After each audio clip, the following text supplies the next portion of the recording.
Ահա եւ վերջ։ Եթե առաջ ասում էինք Կտրիչ Ներսիսյանի կեղծ կաթողիկոսության օրերն են հաշված, հիմա արդեն կարելի է ասել ժամերը։ Հայաստանի եւ Սփյուռքի 10 եպիսկոպոսներ հանդես են եկել հայտարարությամբ կամ ավելի ճիշտ համապատասխան գրությամբ 10 եպիսկոպոսներ, որտեղ ասում է հետեւյալը. Փորձաքննությամբ հաստատվել է, որ այն հայտնի տեսանյութերը իրական են, Արշակ Խաչատրյանին վերագրվող, որտեղ որ նա ռոմանտիկ սիրային կապի մեջ է իր քեռակնոջ հետ, հաստատվել է դրանց իսկությունը, հաստատվել է, որ այնտեղ ինքն է եւ իր քեռակինն է։ Հաջորդիվ այդ իսկությունը հաստատելու մասին տեղեկությունը գնացել է Կտրիչ Ներսիսյանին եւ նա ոչ մի ընթացք չի տվել, ամեն կերպ փորձելով կոծկել Արշակ Խաչատրյանի նմանատիպ գործողությունները, փաստացի մաս կազմելով այդ սրբապիղծ ընթացքին,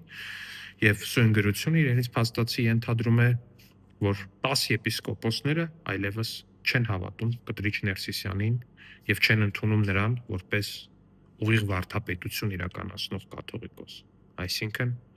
Կտրիչ Ներսիսյանը այլևս չունի